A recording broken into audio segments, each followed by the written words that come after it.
Yes! Yes! Now, wow, Sister Mara, Kilo J. Okay. We see you, Tato. Oh, loving it, loving it.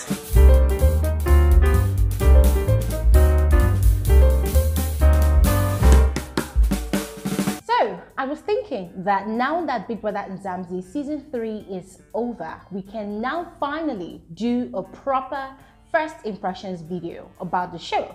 When the show first started, that was about 2-3 months ago, I had done a very brief first impressions conversation on a Saturday YouTube live stream that we normally have. Oh, by the way, guys, don't forget that on Saturday is our FSWG Saturday YouTube live stream, 3 p.m. WAT as usual. So I had done a brief conversation about first impressions, but I had not really gone into it in details. So this is what we should do on this video. I am going to go ahead and list out some of the first impressions that I got of this season of the show, or this recently ended season of the show, and then I will analyze them briefly. And then I would really appreciate if you all also go ahead and let me know your own first impressions of the show in the comment section below. But before I start, let me first of all welcome all of you back to this YouTube channel. You are welcome. My name is Glory Elijah. This is Frankly Speaking with Glory. I am the girl with the T. That said, let's start. Before the show had started, I recalled doing a video about my expectations for the show. And one of those things I mentioned that I was expecting to experience was the culture shock. Yes, and guys, to be very frank with you, I experienced that on a 1000% level. It was really intense, it was deep, but I actually found it quite exciting and fascinating. Yes, everything about the show, the housemates, every single thing fascinated me. It was a different experience from the experience I normally get from watching Big Brother Naija or any other reality TV show aired or created in Nigeria by Nigerians, participated in by Nigerians. And so guys, it was quite interesting. If you ask me, overall, first impression, it was a great experience. It was amazing. However, at the start of the season, my experience was quite innocent. You know, when you just stumble into something and the reactions from the viewing audience, everything is just all rosy, sweet, innocent. Vibes was just very plain and basic. But towards the middle of the season and towards the end of the season, it became quite intense. Yes, it became really intense. I don't want to call it toxic because nah, compared to Big Brother Naija, nah, I don't think it was really that toxic, but it became quite intense. Seeing that the viewing audience, they became more invested in the show. They were now really watching. Some of them not watching at all, but basically just throwing off negativity here and there by virtue of the people that they are supporting on the show. You know, this relationship between faves and fans, which I will talk about on another video. But moving away from all of that, let's move on to the specifics of my first impression. Number one, the house. Guys, I loved the house. The house was close to perfection for me. Yes, the house was close to perfection. It had this enchanting feel to it. You're watching it, it's as though the housemates were in a fairy tale land, and it perfectly suited the idea of the show being a reality TV show. Yes, I loved the way the rooms were fashioned out, you know, upstairs, downstairs, and everything was basically open, very conspicuous, very obvious, in your face kind of feel, so you could literally see things clearly the way they were happening. I loved the garden, guys, the garden. I loved the garden. I loved the patio. I loved the jacuzzi. I loved the fact that a lot of gossips were had at the fire pit. Yes, you see that part of the house.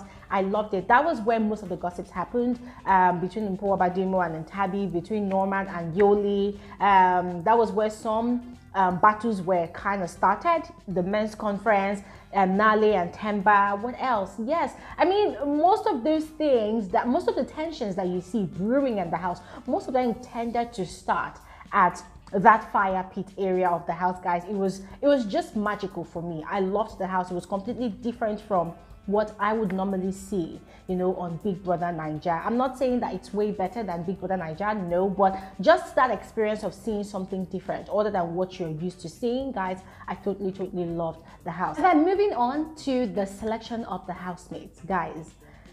I was impressed and not impressed. However, I think we totally need a separate video to fully and properly analyze the housemates. But speaking of my first impressions of the selection of the housemates, I was impressed because I loved the fact that there was a variety of sizes. There were plus-sized women, there were, you know, non-plus sized women, there were plus sized men to some extent, there were non-plus sized men to some extent, there were very young people, and there were people that were not old but a bit more advanced in age. I loved the combination of the selection. Yes, so you get to actually see and experience and understand how people in different age groups actually reason. I'm talking about the likes of Zeno versus the likes of Themba and the likes of Dinky, the likes of Tools. So it was quite interesting to see. And when I say I was not so impressed, guys, to be very frank with you, I was actually expecting to see more light-skinned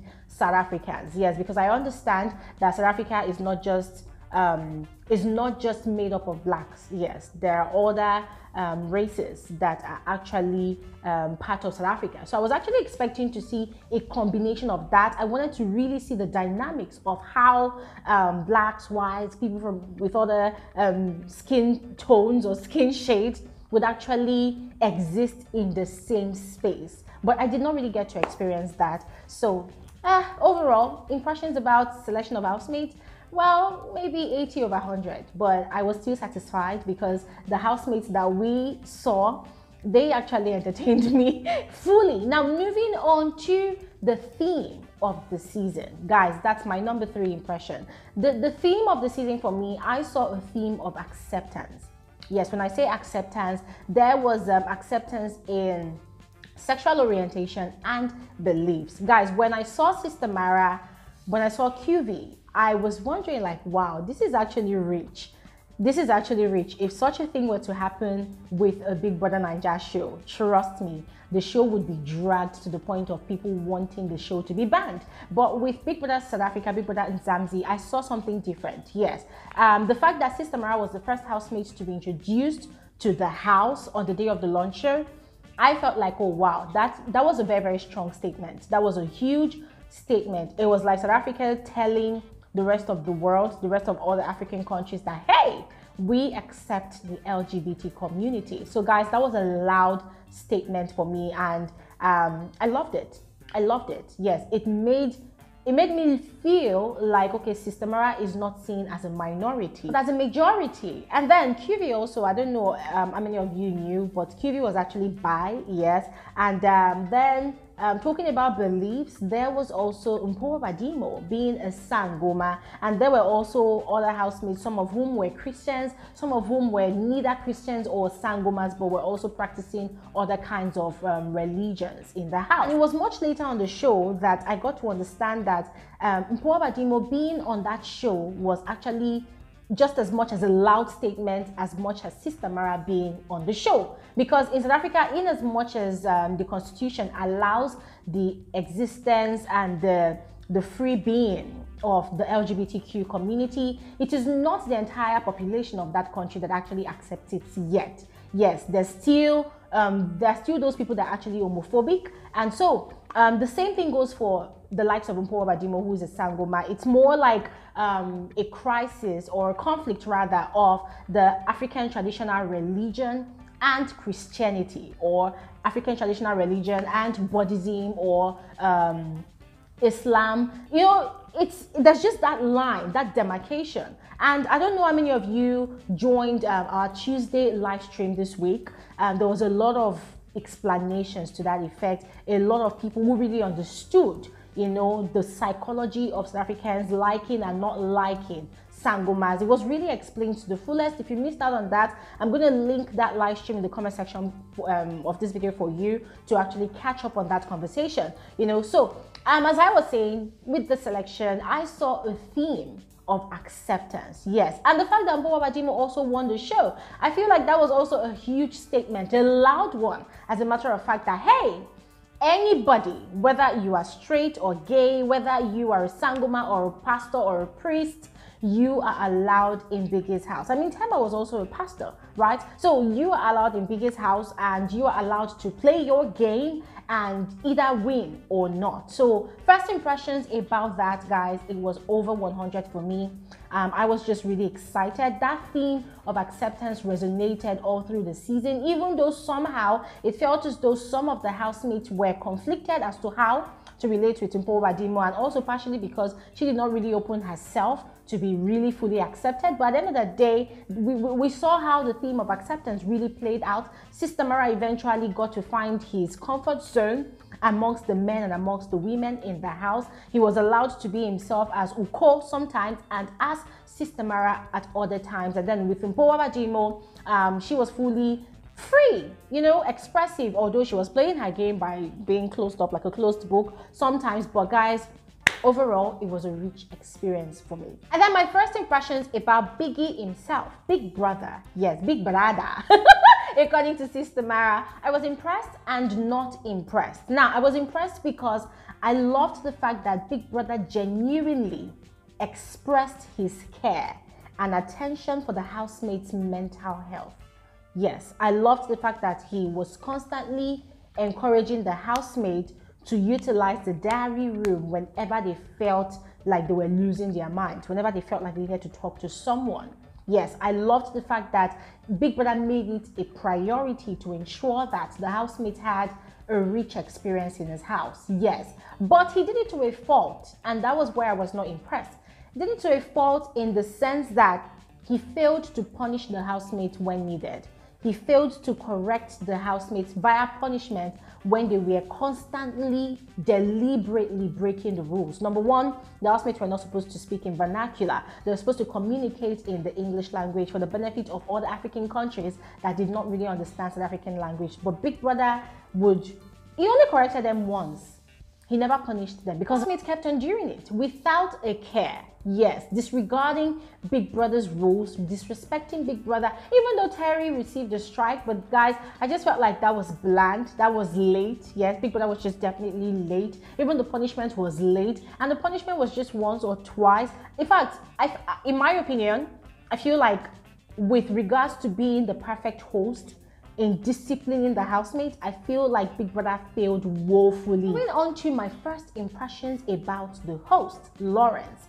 I think I'm also going to have to do another video about Lawrence. Yes, but just to say it on a passing note, I was impressed and not impressed. So I was impressed because of how Lawrence freely, you know, in a very, very jovial way, interacted with the rest of the housemates. But I was not impressed because Lawrence failed on a lot of occasions as well. Yeah, that fact that he was constantly communicating with the housemates with vernacular. I felt like carrying Kane, going to South Africa, yes, and flogging Lawrence on the stage, yes. It was very, very annoying. But then, I think the last Sunday before the grand finale, he now changed, which was too late, but I was really appreciative of that. It went to show that the organizers were actually listening to our complaints. And I was not impressed because Lawrence was not really breaking tables or shaking tables, so for me, I just felt like he could have done more, but nah, he did not really do more. So first impressions, I was impressed on a scale of 30%. I was disappointed a lot on a scale of 70%. We'll talk about that much later. And then finally, about the games, first impressions about the games. I was really impressed with the housemates because they played spinning the bottle on only 3 occasions for the entire season. And then for other times, courtesy of Tato, they were very, very innovative and creative enough to introduce new games that were quite different. Unlike in Big Brother Naija, where Cross wanted to kill us, Cross and Angel wanted to kill us with truth or dare, sexual games. And I'm like, do you people actually think we're frustrated sexual animals? Or do you think we're actually sexually frustrated? Do you think we're not really getting some in our own lives? That you put all the damn time, you think the only thing that can actually entertain us is to be playing truth or dare all the freaking time. Every time, oh, I dare you to kiss, oh, I dare you to do this, oh, I dare you to do that. Like, guys, at some point, it lost its entertainment value until it became irritating and disgusting. in my opinion, yes. But compared to the Bbmzansi season 3 housemates, I feel like they were quite creative.